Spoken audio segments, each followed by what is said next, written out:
बाबा जी प्रणाम। रमेश,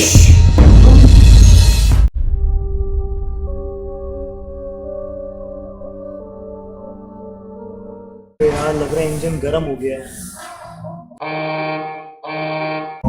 तीसरे कमरे में जाके विश्राम। रात में असल में कमरे में ना एक अजीब सी आवाज आ रही थी। ये आवाज तुम्हें नहीं पता चल सकती। आज भी मेरी गाड़ी खराब हो गई है, तो क्या मैं आज रात भी आपके यहाँ रुक सकता हूँ? आखिरी आवाज का रहस्य क्या है? उस आवाज के रहस्य को जानने के लिए तुम्हें सच्चा साधु बनना पड़ेगा। बाबा, आज बरसों की कड़ी तपस्या मेरी पूर्ण हुई है और मैं देखिए साधु बन गया। तो ये था आवाज का रहस्य।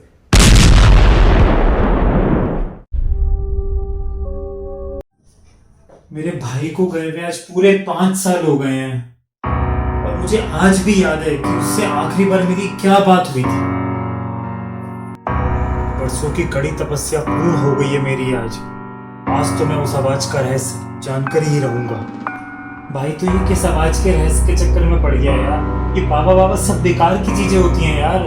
तू समझ क्यों नहीं रहा है हमारी बातों को? तू भाई घर आ जा भाई, बस तू प्लीज घर आ जा। नहीं भाई नहीं, इस आवाज ने मेरी रातों की नींद उड़ा रखी है। इस आवाज का रहस्य तो मैं जानकर ही रहूंगा, चाहे कुछ भी क्यों ना हो जाए। भाई हम बहुत परेशानी में है तेरे को लेके, भाई बात करना। Hello hello hello.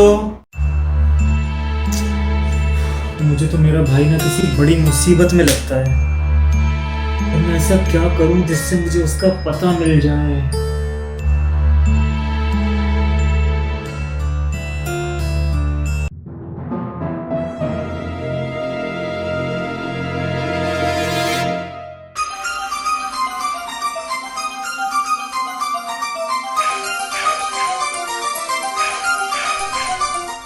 लगता है मेरा भाई इसी बाबा के चक्कर में फंसा है।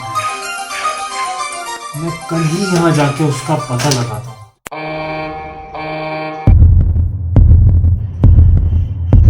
बाबा जी प्रणाम। रमेश, नहीं बाबा, रमेश तो मेरा जुड़वा भाई है। मेरा नाम तो सुरेश है। मेरा भाई इधर आया था ना बाबा? बाबा कृपया कर बताइए बाबा। हाँ बालक, वो आया था इधर। अंदर आओ। तुम बहुत थक गए होगे बालक, जाके विश्राम गृह में विश्राम करो। अभी हमारी तपस्या का समय हो रहा है। नहीं बाबा, मुझे कोई विश्राम नहीं करना। मुझे मेरे बस भाई के बारे में जानना है। मुझे प्लीज उसके बारे में कुछ बता दीजिए बाबा। तुम्हें बोला ना, अभी हमारी तपस्या का समय हो रहा है। अभी जाके विश्राम करो। यहां से सीधा जाना, बाईं ओर मुड़ जाना, तीसरे कमरे में जाके विश्राम करना। ध्यान रखना, तीसरे कमरे में। कैसे पता लगाऊं मैं?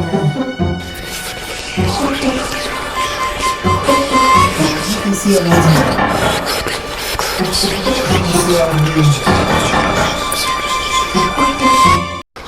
वही आवाज तो नहीं जिसके कारण मेरा भाई आज परेशानी में है।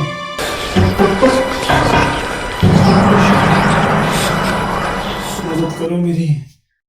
बाबा बाबा मुझे आपसे कुछ बात करनी है। क्या ये वही आवाज है जिसका रहस्य मेरा भाई जानना चाहता था? हाँ बालक, ये वही आवाज है। बाबा तो मुझे भी जानना है उस आवाज का असली रहस्य, ताकि मैं अपने भाई तक पहुंच सकूं। बाबा कृपया कर मेरी मदद करें। नहीं, इसका रहस्य तुम्हें नहीं पता चल सकता। इसका रहस्य सिर्फ एक सच्चे साधु को पता चल सकता है। तुम्हें भी अपने भाई की तरह सच्चा साधु बनना पड़ेगा, तभी तुम्हें इस आवाज का रहस्य पता लग सकता है। जाओ, सच्चा साधु बनकर आओ।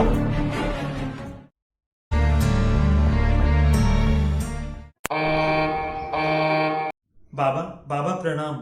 आओ बालक। बाबा देखिए, मैं आज सच्चा साधु बन गया। कृपया कर मुझे उस आवाज का रहस्य बताएं। सच्चा साधु? वो भी एक ही दिन में? कहीं दाल में कुछ काला तो नहीं? पर मुझे अपना काम भी तो निकलवाना है, कहीं कुछ गड़बड़ ना हो जाए। और ये काम भी एक दिन का ही बाकी है।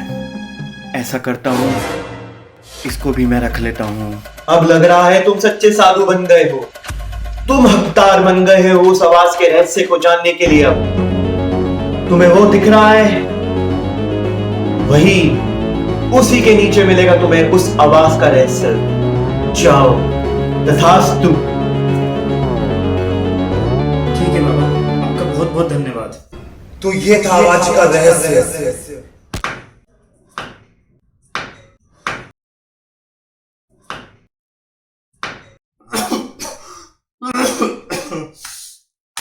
सुरेश, मेरे भाई, तू यहाँ क्या कर रहा है?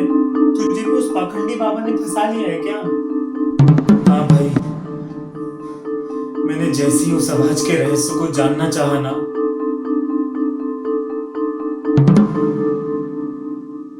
क्या बातें कर रहे हो तुम दोनों? खोदो, खोदो, खोदते चलो, खोदो। मुझे वो चाहिए। खोदो। भाई कहाँ फंस गए हैं यार? इस पाखंडी बाबा का क्या करें? हमें जल्दी यहाँ से बाहर निकलना होगा। हाँ रमेश, मैं जानता हूँ भाई, पर तू तो जानता है ना मेरे उस इंस्पेक्टर दोस्त को, वो कभी भी यहाँ आता होगा।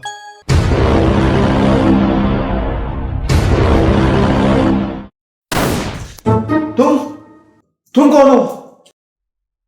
पुलिस। हाँ? भोंगी बाबा, अब यहाँ से हिलना नहीं। इस पूरे एरिया को मेरे आदमियों ने घेर रखा है। तुम्हें यहाँ का पता किसने दिया? तेरी तलाश तो मुझे बहुत टाइम से थी, बस तुझे रंगे हाथों नहीं पकड़ पा रहा था। वो तो भला हो मेरे इस दोस्त का, जिसकी वजह से आज मैं यहाँ आ पाया हूँ। अरे भाई यार, मैं एक प्रॉब्लम में फंस गया हूँ यार। तू जानता है ना मेरे भाई रमेश को? यार वो किसी आवाज के रहस्य में एक बाबा के चक्कर में पड़ गया है यार, और मेरे को शक है कि इसी बाबा ने उसको फंसा लिया है। भाई मुझे तेरी मदद चाहिए होगी इसमें यार, प्लीज मदद कर यार। तू चिंता मत कर, पहले तो एक काम कर, तू सारी बात मुझे बता, क्या क्या हुआ था। तो भाई कुछ सालों पहले की बात है, और हुआ ऐसा था कि तो ये था आवाज का रहस्य। ओह, तो ये बात है। अरे तू चिंता मत कर, एक काम कर, तू उस बाबा के पास ना कल ही जाना और सच्चा साधु बन के जाना। मैं ना तेरे पीछे पीछे रहूंगा, और अगर तू 1 घंटे के अंदर वहां से नहीं आया तो फिर तेरा ये दोस्त आ जाएगा तुझे बचाने के लिए।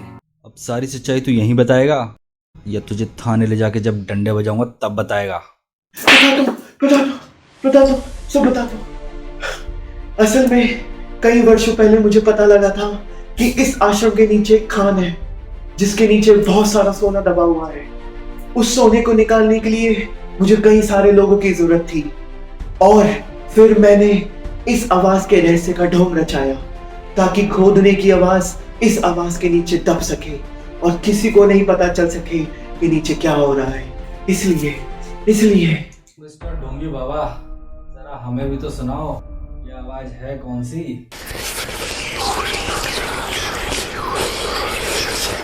ये आवाज थी। एक बात बता मुझे, ये सारा खेल तो ऐसे ही हो जाता, तुमने सबको सच्चा साधु बनने के लिए क्यों भेजा? सच्चा साधु बनने के लिए इसलिए भेजा था कि ताकि जब ये सारे गायब हो तो इनके घर वालों को शक ना हो कि ये कहां पर गायब हो गए हैं। कोई भी जाके पुलिस कंप्लेंट ना करे और ये जगह हमेशा के लिए महफूज रहे। पर इस रमेश और सुरेश की वजह से आज मेरा सारा भांडा फूट गया।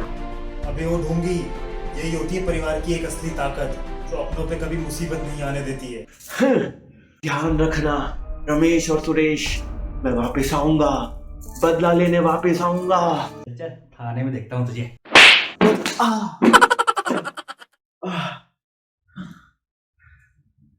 और दोस्तों, मैंने इस बाबा को पकड़ लिया, अब इसलिए जा रहा हूँ पुलिस स्टेशन इसकी धुलाई करने के लिए। आप लोग भी किसी भी ढोंगी बाबा के ना चक्करों में मत पड़ना। इससे अच्छा है बकेटियर्स की वीडियो देखो यार, थोड़ा लाइक करो, कमेंट करो, शेयर करो, और ना अगर सब्सक्राइब नहीं किया तो प्लीज़ उसे सब्सक्राइब करो, और हमारे आने वाली बकेतियों का अच्छे से मजा लो। Bye bye.